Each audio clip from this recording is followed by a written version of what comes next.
Hello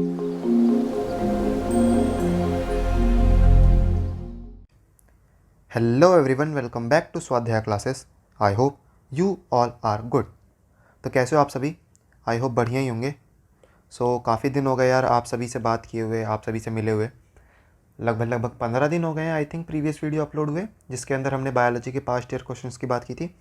आज हम आए हैं फिज़िक्स के पास्ट ईयर क्वेश्चंस की बात करने, जिसके अंदर बेसिकली हम year 2018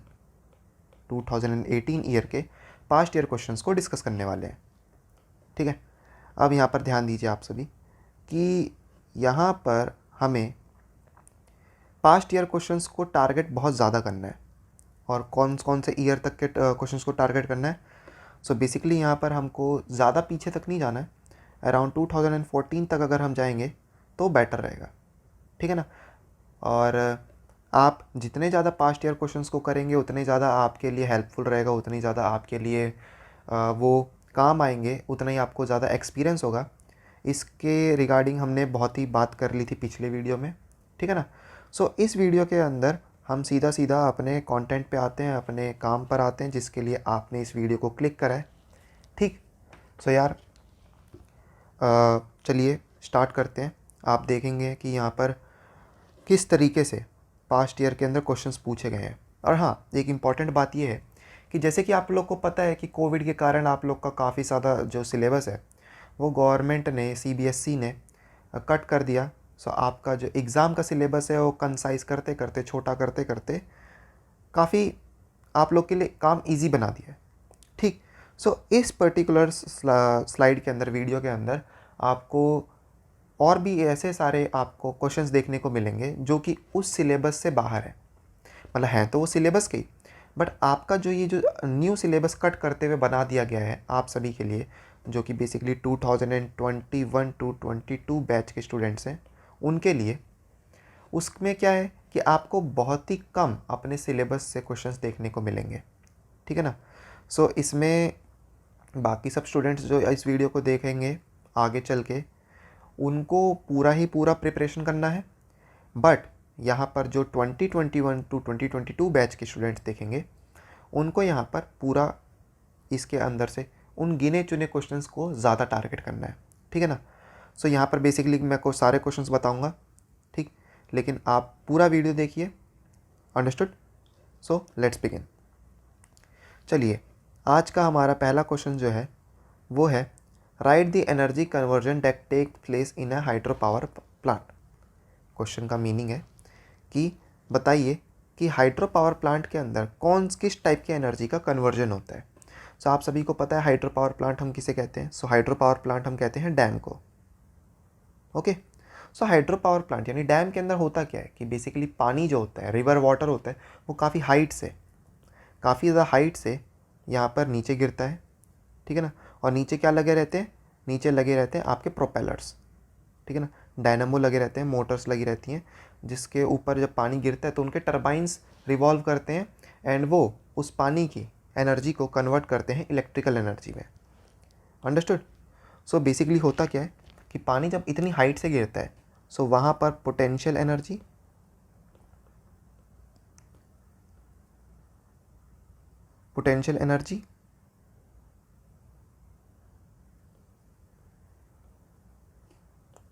kinetic energy of water and mechanical energy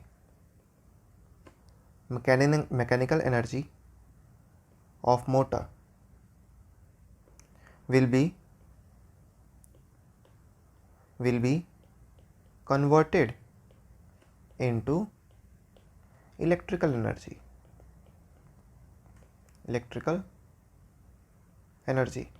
Okay, I hope you got my point. Basically hydro power plant की जो पोटेंशियल एनर्जी होती है एंड वाटर की काइनेटिक एनर्जी होती है, एंड इनको मिलाने के बाद जो मोटर की मैकेनिकल एनर्जी होती है, इन सभी से हार्नेस होके क्या होता है, hydro power plant electrical energy में कन्वर्ट करता है। Now let's go to the question number 2। Question number 2 says कि if the image formed by a spherical mirror for all position of the object place in front of it is always erect and diminished, what type of mirror is it? Draw a labeled ray diagram to support your answer. ठीक है, सो यहाँ पर basically ये question पूछ रहा है कि अगर एक स्पेरिकल मिरर है और उसके फ्रंट के में कोई भी हम ऑब्जेक्ट रखते हैं, सो उसकी जो इमेज फॉर्मेशन होनी चाहिए वो हमेशा इरेक्ट होनी चाहिए और डिमिनिश होनी चाहिए। तो बताइए वो किस टाइप का मिरर होगा, और आप इसका रे डायग्राम बनाते हुए अपने आंसर को सपोर्ट कीजिए। ठीक है, सो बेसिकली हम आ जाते हैं। बेसिकली देखिए, ये जो मिरर होगा वो होगा आपका कॉन्वेक्स मिरर। सो यहाँ पर हम लिख लेंगे कॉन्वेक्स मिरर। ये तो हो गया हमारे पहले क्वेश्चन का आंसर। इसमें वो कह रहा है कि ना अब आप इसका रे डायग्राम भी बना के दिखाइए। सो रे डायग्राम देखिए यहाँ पे, मैं यहाँ पर देखिए इतना अच्छा डायग्राम तो नहीं बना पाऊँगा, बट स्टिल ट्राई कर देता हूँ आपके सामने। आप इस पार्ट को फास्ट फॉरवर्ड भी कर सकते हैं। ओके, सो ये मैंने यहाँ पर बना दिया आपका मिरर, एंड ये इसका जो है शेडेड पार्ट, ठीक है ना, जहाँ पर इसका पीछे पॉलिशिंग हुई है। अब इसके सामने अगर मैं रखता हूँ ऑब्जेक्ट, ये रहा ऑब्जेक्ट, ठीक है ना। सो ये ऑब्जेक्ट है वो है ए बी। यहाँ पर हमको थोड़ी मिरर के अंदर भी मार्किंग कर लेनी चाहिए। सो ये है पोल, कहीं ना कहीं मैं यहाँ पर बना देता हूँ फोकल लेंथ, और यहाँ पर बना देता हूँ सेंटर ऑफ कर्वेचर। अब यहाँ पर इसका रे डायग्राम। सो देखिए, रे के लिए मैं अलग कलर ले लेता हूँ, ये वाला ले लेता हूँ। सो यहाँ पर एक रे जाएगी ऐसे, ठीक है,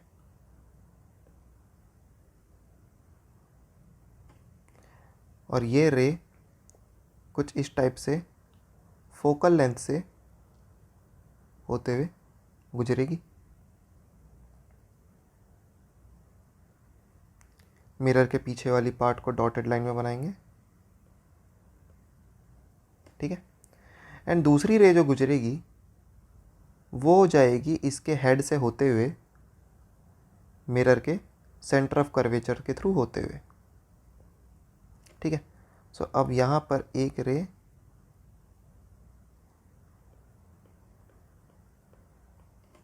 इस तरीके से, ठीक है ना। एरो बनाने बहुत ज़रूरी है भाई, आप सभी को अपने डायग्राम के अंदर ये एरो बनाने बहुत ज़रूरी है।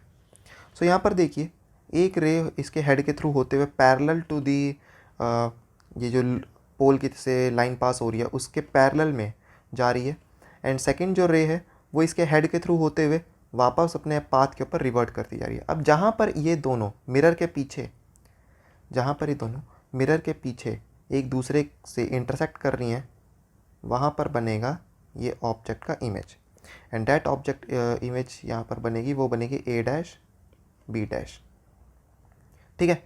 आप यहाँ पर देख सकते हैं कि किस तरीके से जो ऑब्जेक्ट की हाइट है एंड यहाँ पर जो इमेज की हाइट है, ऑब्जेक्ट की जो हाइट है वो ज़्यादा है, इमेज की जो हाइट है वो छोटी है। सो ऑब्जेक्ट के कंपैरिजन में जो इमेज है वो डिमिनिश्ड है एंड इट इज़ इरेक्ट, ठीक है ना। ये यहाँ पर इन्वर्टेड नहीं है, यानी उल्टी नहीं है। ऑब्जेक्ट की जो इमेज है वो सीधी बनी है। I hope you understood all the points. So ये था इस पर्टिकुलर क्वेश्चन की एक्सप्लेनेशन, ठीक है। Now let's go to the next question, that is state the laws of refraction of light, ठीक है ना। Explain the term absolute refractive index of a medium and write an expression to relate it with the speed of light in vacuum. Okay, कह रहा है कि law of refraction को यहाँ पर बताइए। ओके, एंड यहाँ पर आप रिफ्रैक्टिव एब्सोल्यूट रिफ्रैक्टिव इंडेक्स को किसी मीडियम की और उसके एक्सप्रेशन के साथ यहाँ पर रिलेट करते हुए अपने यहाँ पर अपने आंसर को बताइए। चलिए, सो बात करते हैं what are laws of refraction. So यहाँ पर लिखते हैं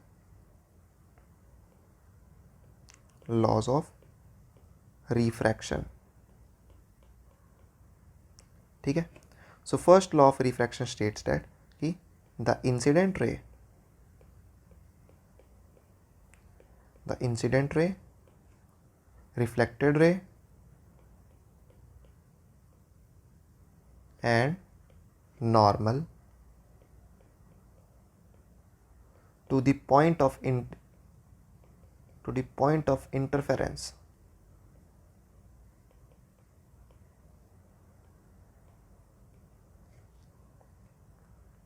lies in the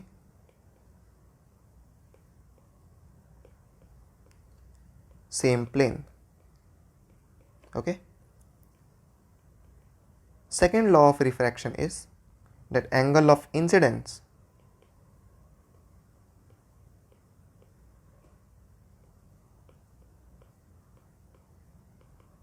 and the angle of refraction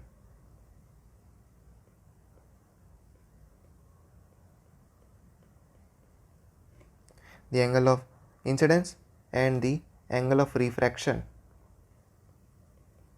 will always bear the constant ratio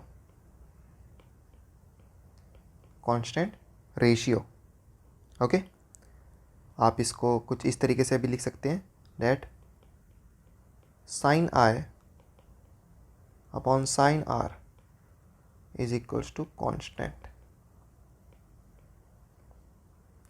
okay next ये बात करता है absolute refractive index of a medium. So basically what is absolute refractive index. So यहाँ पर हम लिखते हैं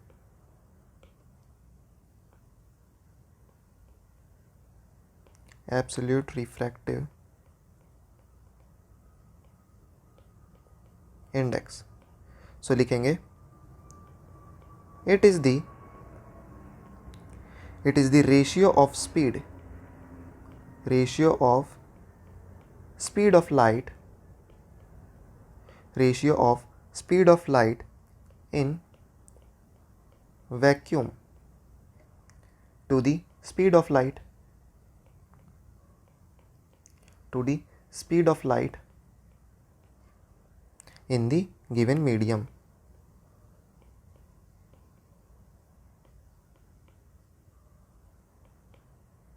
ओके अगर हम इसका फॉर्मूला देखें so absolute refractive index is equals to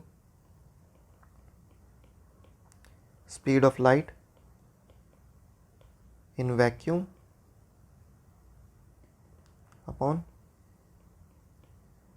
speed of light in medium. Okay now next question is what is meant by power of a lens. Write its SI unit. A student uses a lens of focal length 40 cm and another of -20 cm. Write the nature and power of each lens. ठीक है ना. Question कह रहा है कि आप बताइए कि पावर ऑफ लेंस क्या होती है, इसकी SI यूनिट क्या होती है. और एक स्टूडेंट है वो एक लेंस 40 सेंटीमीटर की फोकल लेंथ वाला यूज़ करता है और दूसरा -20 सेंटीमीटर वाला फोकल लेंथ का लेंस यूज़ करता है. बताइए कि इसमें हर एक लेंस की नेचर क्या होगी और उसकी पावर क्या होगी. सो सबसे पहले तो पावर ऑफ लेंस क्वेश्चन ही है, सो हम पावर ऑफ लेंस लिखते हैं. सो पावर ऑफ लेंस लिखेंगे it is the ability to converge or diverge light rays passing through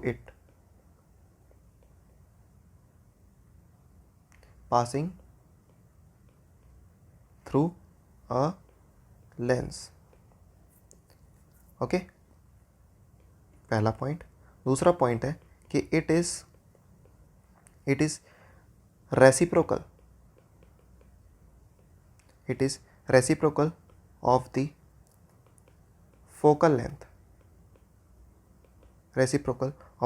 length of the lens.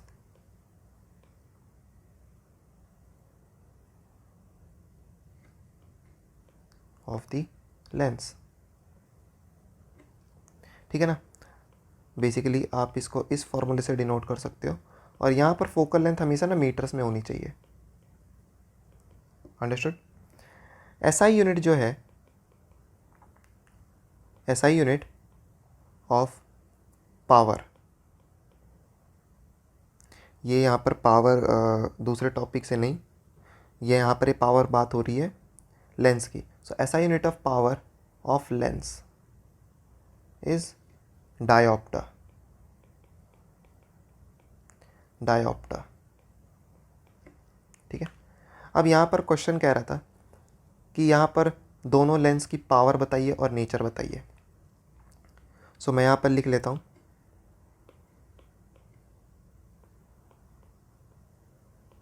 Power of first lens,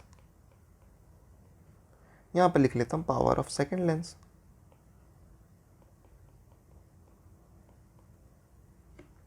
so power of first lens, so first lens की power पता लगाने के लिए हमें उस lens का focal length भी पता होना चाहिए। सो फोकल लेंथ था उसका 40 सेंटीमीटर।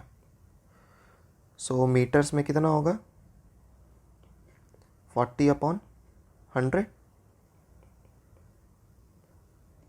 सो यहाँ पर पावर के लिए 1/f, it means 1/40/100।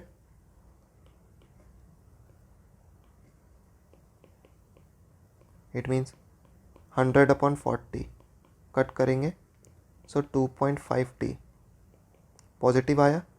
So nature यहाँ पर, नेचर ऑफ लेंस होगा कन्वर्जिंग एंड कन्वर्ज कौन करता है, सो कॉन्वेक्स लेंस कन्वर्ज करता है। पावर ऑफ सेकंड लेंस देखते हैं। सो वहाँ पर फोकल लेंथ कितना है, -20 सेंटीमीटर। अगेन यहाँ पर उसको मीटर्स में कन्वर्ट करेंगे, so -20/100 metre. So power is 1/f, it means 1/-20/100, it means 100/-20, it means ये आएगा आपका 5 माइनस का 5t। सो यहाँ पे नेचर जो होगा वो होगा डाइवर्जिंग एंड लेंस है यहाँ पर कॉनकेव लेंस, कॉनकेव लेंस। ठीक। अब ये जो फिफ्थ क्वेश्चन है यहाँ पे, फिफ्थ क्वेश्चन यहाँ पर 2021 बैच के लिए इम्पॉर्टेंट हो जाता है, बिकॉज आपके सिलेबस के अंदर ये चैप्टर है और ये क्वेश्चन आपके लिए काफ़ी इम्पॉर्टेंट है। ठीक है ना।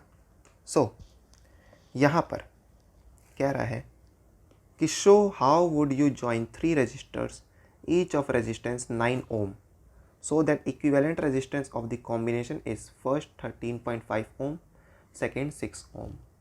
बेसिकली क्वेश्चन आपसे ये कह रहा है कि 3 रजिस्टर्स आपको ज्वाइन करने हैं और हर एक रजिस्टर 9 ohm का होना चाहिए। आप इनको किस कॉम्बिनेशन में ज्वाइन करेंगे कि पहले आपका जो कॉम्बिनेशन इक्विवेलेंट रेजिस्टेंस आना चाहिए वो आना चाहिए 13.5 ohm, और जो सेकंड आपका जो कॉम्बिनेशन का रेजिस्टेंस आना चाहिए वो 6 ohm आना चाहिए। ठीक है ना। सो फर्स्ट 13.5 ohm में करने के लिए यहाँ पर हमारा जो कनेक्शन होगा वो कुछ इस टाइप का होगा। ठीक है ना। 9 ohm, ये 9 ohm, ये भी 9 ohm, ये भी 9 ohm। ठीक है। सो यहाँ पर हम क्या कर रहे हैं कि एक यहाँ पर हमारा जो है ये इन दोनों पैरेलल वाले के साथ सीरीज़ में जुड़ा पड़ा है। ठीक। तो क्यों ना हम ये पहले पैरेलल वालों का जो इक्विवेलेंट रेजिस्टेंस है वो निकाल लें। सो यहाँ पर लिखेंगे सो रेजिस्टेंस ऑफ पैरेलल 1/9 प्लस में 1/9 कितना आएगा, 2/9। ठीक है। सो यहाँ पर आप जब हम इसका रेसिप्रोकल कर देंगे ये आएगा 9/2। अंडरस्टूड। अब हमने इस पैरेलल वाले का निकाल लिया, ये आया है 9.2 ओम। अब इसको सीरीज़ वाले के साथ तो अगर हम कैलकुलेट करें, so R S will be equal to 9 plus में 9/2, that will be 18 plus 9/2, that will be 27/2, cut करेंगे सो 13.5 ओम। अंडरस्टूड? इस तरीके से हमें यहाँ पर कैलकुलेशन करनी थी, इस तरीके से हमको रजिस्टर्स को ज्वाइन करना था। नाउ सेकंड आपका जो कॉम्बिनेशन है उसमें कह रहा है कि 9 ओम के रजिस्टर्स को किस तरीके से जोड़ें कि 6 ओम आए हमारा इक्विवेलेंट रेजिस्टेंस। सो यहाँ पर जो इनका डायग्राम बनेगा या जो कनेक्शन होगा वो कुछ इस टाइप से होगा कि दो रजिस्टर्स को हमें सीरीज़ में जोड़ के उसको तीसरे रजिस्टर्स के साथ कंबाइंडली पैरेलल में कन्वर्ट करना पड़ेगा।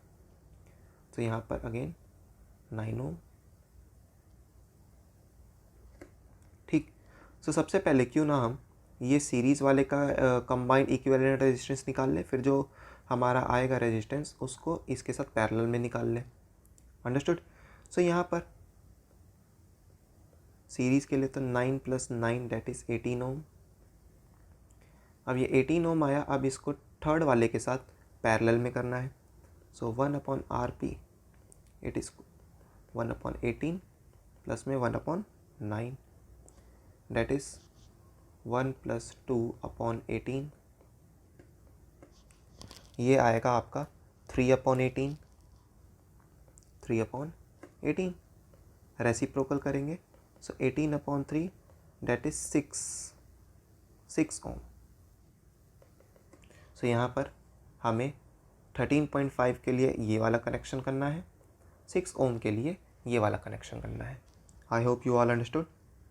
Okay, so now let's move on to the next question, and this question is saying write Joule's law of heating, and B part is saying that two lamps, one rated 100 watt 220 volt and other 60 watt 220 volt are connected in parallel to electric main supply.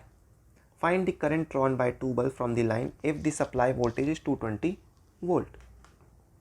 Okay, सो यहाँ पर चलिए बात करते हैं सबसे पहले joules law of heating की। सो joules law of heating क्या कहती है? सो लिखेंगे हम यहाँ पे joules law of heating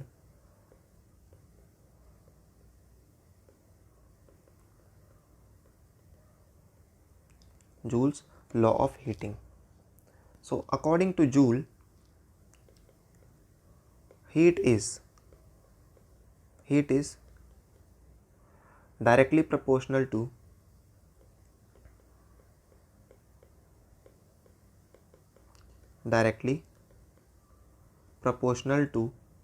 square of current.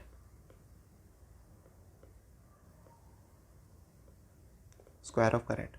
अब इसको अगर हम फॉर्मूले बेसिस पे लिखें, so it is H is directly proportional to square of current.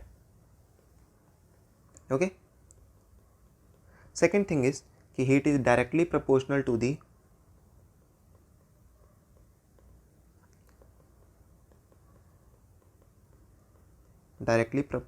The resistance. It means H is directly proportional to the R. Okay, now third, heat एक और चीज़ के प्रोपोर्शनल है, वो है आपका टाइम। सो यहाँ पर लिखेंगे it is directly proportional to the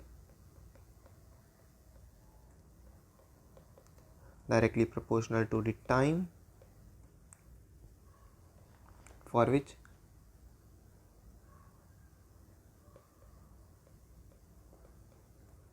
amount of current flows through the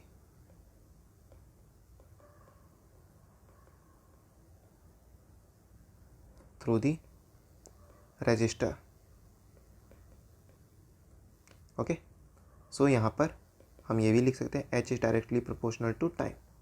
सो हम यहाँ पर तीनों चीज़ों को अगर देखें, सो हीट यहाँ पर कंबाइंडली करंट के स्क्वायर के साथ, रेजिस्टेंस के साथ एंड यहाँ पर टाइम के साथ प्रोपोर्शनल है। सो मैं यहाँ पर लिख सकता हूँ कि H is equals to I square RT। Understood? So यहाँ पर ए पार्ट यहाँ पे जूल्स लॉ ऑफ हीटिंग ख़त्म होता है। आप सभी इसको एक काम कीजिए कि नोट कर लीजिए या तो वीडियो पॉज करके लिख लीजिए, बिकॉज सेकेंड पार्ट के लिए मेरे को इस पूरे की पूरी स्क्रीन को रब करना है। ठीक है?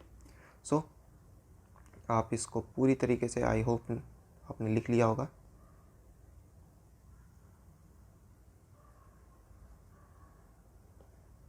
चलिए अब बी पार्ट इज सेइंग कि यहाँ पर बल्ब जो है, एक बल्ब है उसका पावर जो है वो है 100 वाट। सो मैं यहाँ लिख देता हूँ P1 इज़ 100 वाट। ठीक है ना?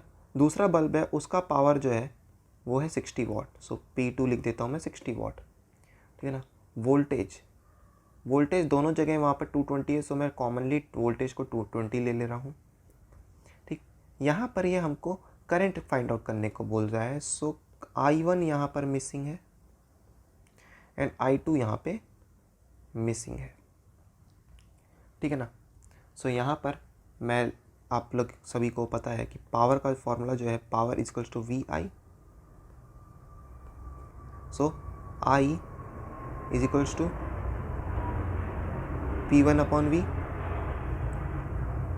सो पहले बल्ब के लिए, फर्स्ट लैंप के लिए हम यहाँ पर क्या करेंगे, 100 अपॉन 220,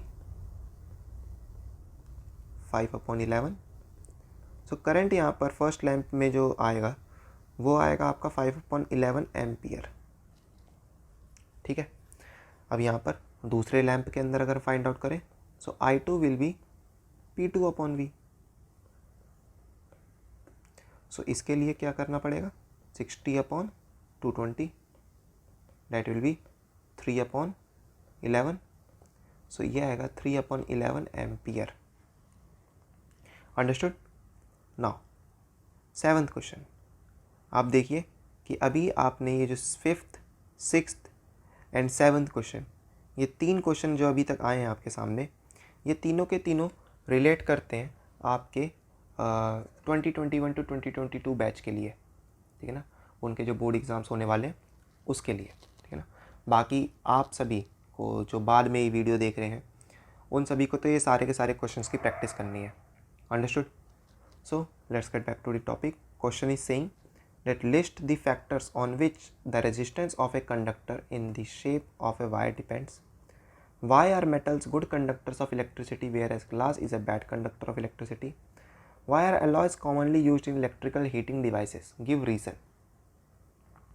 ठीक, सो यहाँ पर आपसे काफ़ी डिस्क्रिप्टिव वे में इस क्वेश्चन को पूछा गया है। सो 1 मार्क्स के ये 3 पार्ट है एक ही क्वेश्चन के अंदर। सो आपको उसी वे के अंदर इसको आंसर करना है। सो ए पार्ट। सो यहाँ पर रेजिस्टेंस ऑफ वायर किन किन चीज़ों पे डिपेंड करता है।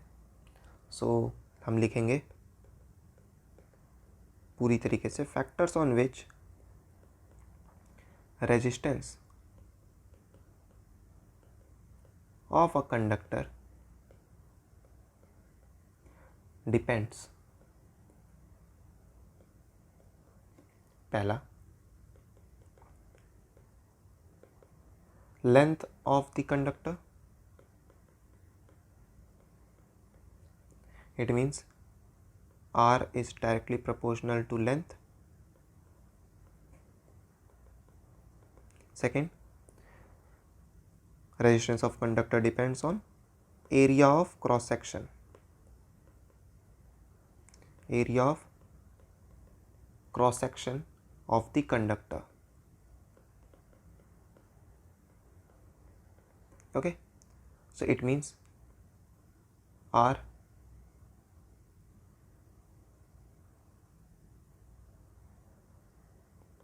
Is inversely proportional to the area. ठीक है ना। यहाँ पर वो कंडक्टर की लेंथ पे भी डिपेंड करता है और कंडक्टर के एरिया ऑफ क्रॉस सेक्शन पे भी डिपेंड करता है। अब यहाँ पर देखिए मैंने लेंथ के साथ डायरेक्टली प्रोपोर्शनल लिखा है और एरिया के साथ यहाँ पे मैंने इन्वर्सली प्रोपोर्शनल लिखा है। मतलब कि लेंथ जितनी ज़्यादा होगी कंडक्टर का रेजिस्टेंस भी उतना ज़्यादा होगा। एंड आपके कंडक्टर का एरिया ऑफ क्रॉस सेक्शन यानी आपका जो कंडक्टर है, जो वायर है, वो जितना ही ज़्यादा पतला होगा, जितना ज़्यादा उसका एरिया कम होगा, उतना ही ज़्यादा उसमें रेजिस्टेंस बढ़ेगी। आप इसको इस तरीके से समझ के देखिए कि रोड जितना वाइड होगा, चौड़ा होगा, उस पर ट्रैफिक जैम उतना ही कम लगेगा।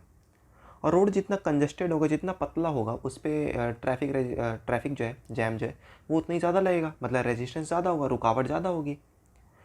आई होप आप इस एग्जाम्पल से समझ चुके होंगे। So first part is done. Now second B part है कि metals are good conductors of electricity because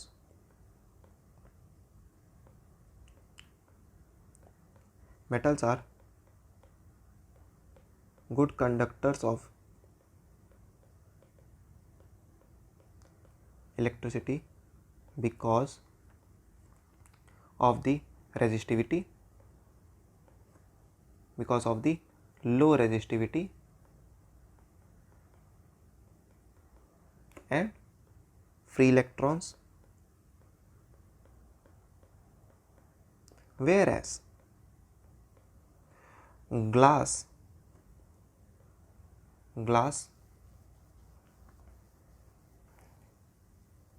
are bad conductors of electricity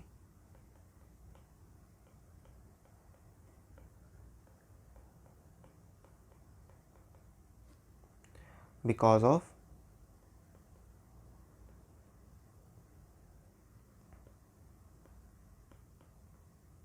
high resistivity and no free electrons. Okay, now C part of this question is saying that why are alloys commonly used in electrical heating devices. इसको थोड़ा मैं change करके लिख देता हूँ वरना आप confuse हो जाएंगे। So C part, so alloys are commonly used for heating because alloys are commonly used for heating because they have high resistivity, they have high resistivity, comma, high melting point and they also don't oxidize, they also don't oxidize at high temperature, high temperature. Okay, so basically यहाँ तक हमने कितने questions discuss करे, तो 7 questions हमने discuss करे हैं, जिसके अंदर से अगेन मैं आप लोग को बता दूं। सो ईयर 2021 से लेके 2022 बैच के जो स्टूडेंट्स हैं उनके रिगार्डिंग, उनके काम के लिए यहाँ पर कितने क्वेश्चंस हमने डिस्कस करे। So basically this question number 7, question number 6, question number 5। ठीक है, सेकेंड टर्म के सिलेबस के बेसिस पे हमने यहाँ पर उनके लिए 3 क्वेश्चन से बड़े ही काम के हैं। सो आप लोगों ने अगर यहाँ पे तक टाइम दिया है सो वेरी गुड। देखिए अभी यहाँ पर सिलसिला ख़त्म नहीं हुआ है, अभी इस वीडियो का सेकंड पार्ट भी आना है, हमें और भी क्वेश्चंस करने हैं। एंड इट मीन्स वहाँ पर 8, 9, 10, 11, 12 एंड 13 यहाँ पर आप देखिए कि सभी स्टूडेंट्स के रिगार्डिंग यहाँ पर अभी भी सिलसिला जारी है। ये वो क्वेश्चंस हैं जिसको आप ये समझ के चलिए कि ये आ सकते हैं, रिपीट हो सकते हैं। देखिए CBSE के अंदर ना क्या है कि नए क्वेश्चंस बनाना ना इतना ज़्यादा आप कह लीजिए कि आसान नहीं है, क्योंकि होता क्या है कि सिलेबस जो है चाहे पूरी बुक से दे दें वो, बट स्टिल उनके पास एक लिमिटेशन है ना एक ही बुक की, उस बुक के बाहर से तो कुछ दे नहीं सकते वो। ओके, सो कितने ही नए क्वेश्चंस बना लेंगे वो। मेरी बात समझ रहे हो आप लोग? मतलब कि क्वेश्चंस नए बनने के चांसेस ज़्यादा नहीं होते हैं। टीचर्स घुमा फिरा के उसी टॉपिक से क्वेश्चन पूछते हैं और बस क्वेश्चन पूछने का नज़रिया चेंज हो जाता है, वर्ड्स चेंज हो जाते हैं, ठीक है ना, लैंग्वेज चेंज हो जाती है क्वेश्चंस की, बट क्वेश्चन वही रहता है। अगर आप पिछले 5 से 6 या 7 8 साल तक के क्वेश्चन पेपर कर लेते हो, सो इट मीन्स आपको क्या रहेगा, आपके पास 8 साल का एक्सपीरियंस रहेगा। मतलब कि आपने बेसिकली पिछले 8 साल के क्वेश्चन पेपर सॉल्व करके आप ये देख चुके हो कि 8 सालों के अंदर मेरे को किस तरीके से एग्ज़ामिनर ने टारगेट किया है। ठीक, सो आप ये इस चीज़ को आप देख सकते हो, आप पे इतना एक्सपीरियंस हो जाएगा कि आप मतलब समझ जाओगे कि मेरे को एग्ज़ामिनर इस बार किस टाइप का क्वेश्चन पूछेगा। सो आपको नॉलेज रहेगी। ठीक, सो पास्ट ईयर क्वेश्चंस इस टाइम पर प्रैक्टिस करना बहुत ही इंपॉर्टेंट है। एक तरीके से वो ना ब्रह्मास्त्र है, ठीक है ना। इस समय पूरे सिलेबस को रिवाइज करने का कोई फ़ायदा नहीं है। इस समय आपको अपनी नॉलेज को टेस्ट करना है और प्रीवियस ईयर के क्वेश्चंस को टारगेट करके प्रीवियस ईयर के क्वेश्चंस को सॉल्व करने के अलावा कोई भी इससे बेस्ट तरीका तो मेरे ख्याल से कोई नहीं होगा, ठीक है ना। सो चाहे आपका कोई सा भी सब्जेक्ट हो, whether it is science, maths, SST, English, Hindi, आप पास्ट ईयर क्वेश्चंस को उठाइए और उनको सॉल्व कीजिए बेधड़क, ठीक है ना। वीडियो लंबी हो चुकी है आई थिंक, बट स्टिल हमें काम की बातें करनी है एंड आप सब अभी काफ़ी हेक्टिक में होंगे, काफ़ी ज़्यादा आप लोग परेशान होगे, आप लोग को टेंशन होगी कि यार क्या होगा क्या नहीं होगा। सो देखिए, कुछ भी नहीं होगा अगर आप राइट समय पे राइट ऑप्शन राइट आप पाथ पे चलते हो तो, ठीक है ना। इधर उधर भागने की कोई ज़रूरत नहीं है। अब आप लोगों ने जितना पढ़ाई कर लिए है, जितना ही आप लोगों ने प्रिपरेशन कर ली है, वो अब अगले 10-12 दिनों के अंदर देखिए कितना ही चेंज कर लोगे आप, ठीक है ना। सो बेसिकली अब आपकी जितनी प्रिपरेशन है उसी के अकॉर्डिंग आप ये मान के चलिए कि उसको बस आप थोड़ा सा ना शार्प कर सकते हो, ठीक है। पूरी तरीके से चेंज नहीं कर सकते, पूरी तरीके से न्यू नहीं कर सकते हो कि मतलब किसी बच्चे ने पूरे साल पढ़ाई नहीं करी, वो अभी एकदम आकर बैठेगा, सिलेबस कंप्लीट करेगा, रिवीजन करेगा और फोड़ देगा। इतने किसी की बस की नहीं है। बट हाँ, जिसने अभी तक रिवीजन करता रहा है, अपने सिलेबस के साथ टच में रहा है वो, सो उसके लिए इन पास्ट ईयर क्वेश्चंस को करने के अलावा और कोई बेस्ट ऑप्शन उसके पास नहीं है, ठीक है ना। वापस से सिलेबस को पढ़ पढ़ के बस आप अपने आप की ना मेहनत बढ़ा रहे हो, ठीक है ना। आप बस अपने आप को ये फील करा रहे हो कि हाँ मैं बहुत ज़्यादा मेहनत कर रहा हूँ। सो इतना भी हार्ड वर्क ठीक नहीं, इस टाइम पे हमें स्मार्ट वर्क करना है, पास्ट ईयर क्वेश्चंस करने हैं एंड बस हमें आगे बढ़ना है, ठीक है ना। तो चलिए, आप सभी बस इस वीडियो को लाइक कर दीजिए, चैनल को सब्सक्राइब कर दीजिए अगर आप लोग नए हैं। देखिए, आप सभी के लिए मैं इतनी मेहनत कर रहा हूँ, अगर मैं आप लोग को टाइम दिखाऊँ, ठीक है ना, अगर मैं आप लोग को टाइम दिखाऊँ तो देखिए रात के 2:24 हो रहे हैं, मतलब लगभग मैं रात के 2:30 आप लोग के लिए वीडियो बना रहा हूँ। सो अगर मैं इतनी मेहनत कर रहा हूँ, सो आप लोग भी यार इतना कर ही सकते हो ना। सो वीडियो को लाइक कर दीजिएगा, वीडियो को शेयर कर दीजिएगा अपने फ्रेंड्स के साथ जो इस समय इतनी अच्छी तरीके से मेहनत कर रहे हैं, एंड चैनल को सब्सक्राइब तो कर ही लीजिएगा। मैं आपसे अगली वीडियो में मिलता हूँ और हम ये आगे के क्वेश्चंस भी डिस्कस करेंगे। Till then take care, bye bye and love you.